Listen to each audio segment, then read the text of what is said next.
Look at that! Wow! Hey, welcome to Story Lab. This week we're taking a look at the story of a guy who had to see it to believe it.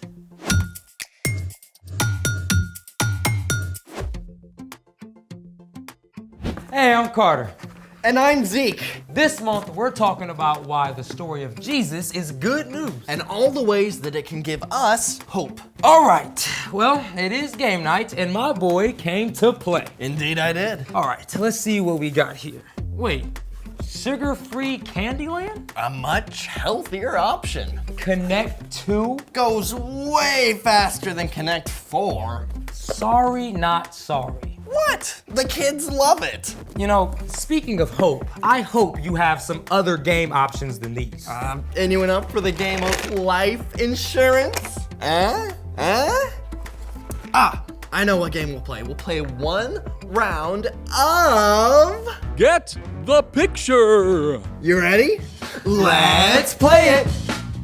For this game, we'll look at different pictures, starting close up and then moving further out. All you have to do is guess the picture. I picked the first picture, so Carter, you're up. Round 1! Okay, so what do we have here? Okay, so it's roundish and shiny, so maybe it's like a pebble or even a rock? Nope, let's get a wider view.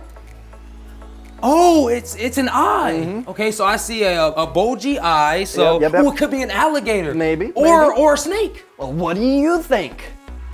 Now, let's back all the way out to get the big picture.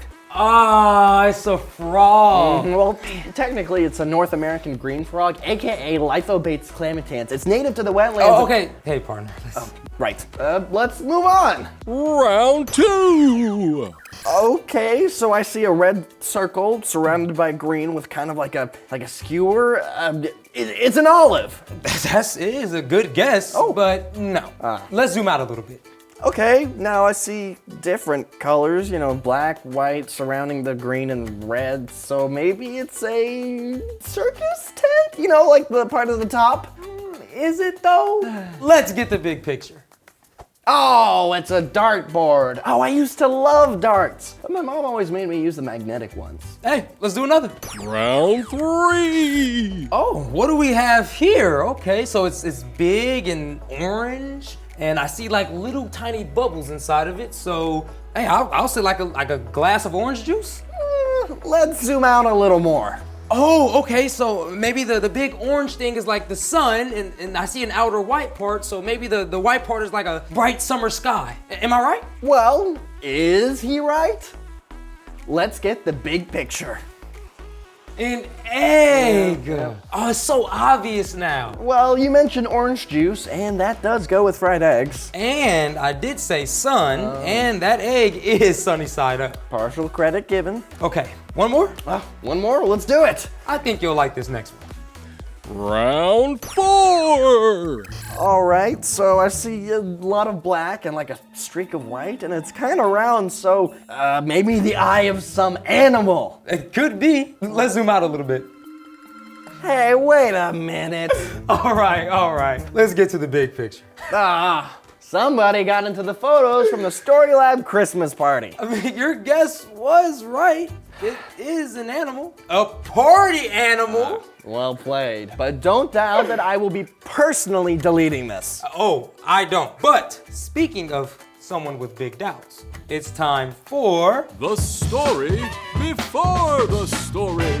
Today, we're in John, the 4th book in the New Testament. But way before John, in the very beginning, out of a deep, deep love, God made an amazing world. But when people turned away from God, the world was broken. God had a plan to draw people back into relationship. So at the right time, God sent Jesus.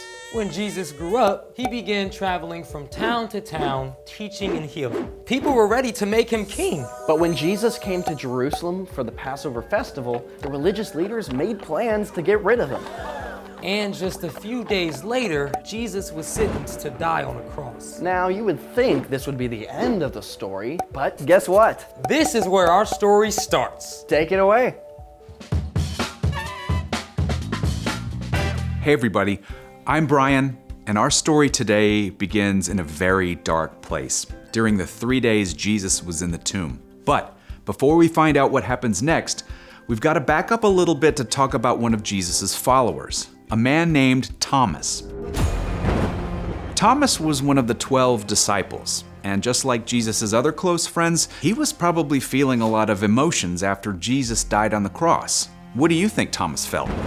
Sad? Definitely, but also scared and confused too. That's because the disciples didn't fully understand God's plan, even though Jesus had explained it to them. So picture this.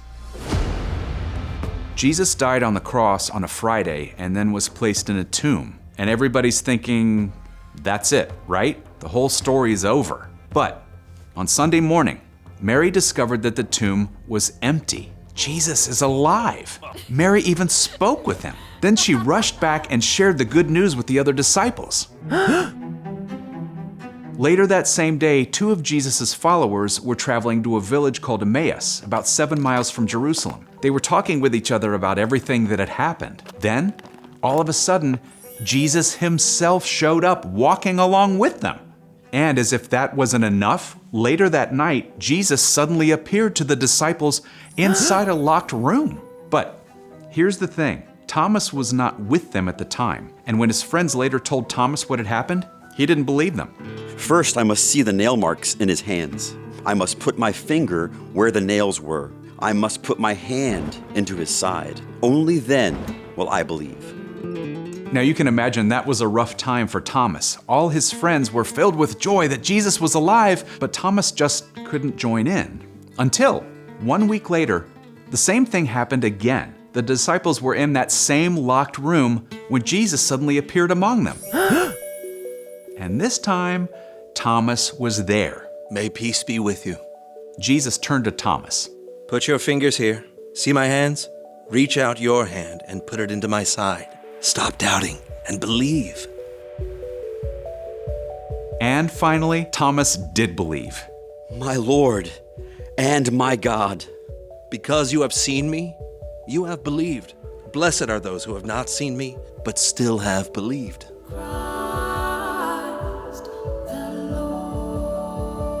Even though Thomas had been stuck in doubt, Jesus was never angry with him. In fact, Jesus met Thomas right in the middle of his questions. And in the end, it was the presence of Jesus that convinced Thomas, rather than a bunch of answers.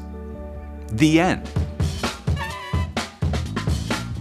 So Jesus just showed up and invited Thomas to believe. Even though Thomas had a lot of questions, he still trusted Jesus. Yep.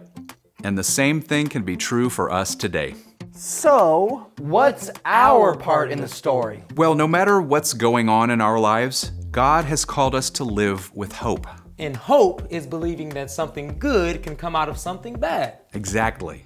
We won't always get to know why some difficult things happen, but we can know that Jesus is always with us in the midst of them. You know, it makes me think of a surprise party, or reading a book, or watching a movie. Sometimes we're not supposed to know all the details of everything all at once. And we really only see one tiny part of a really big picture. Yeah, that's a good way to think of it. And you can know that no matter what questions or doubts you have, you can always take them to God. Yeah, you might not get all the answers, but you can be confident that God is bigger than your question. And that Jesus is always with you. I think you got the picture. Thanks, Brian. Peace. So, here's the thing. Whatever happens, remember God is bigger than your questions. Yeah, and you can take all your doubts and questions to God. God will never be angry with you for asking. You'd never be angry with me, Carter, right? Why do you ask? Oh, no reason. What you got there? Oh, just a photo. A photo of me? Yep.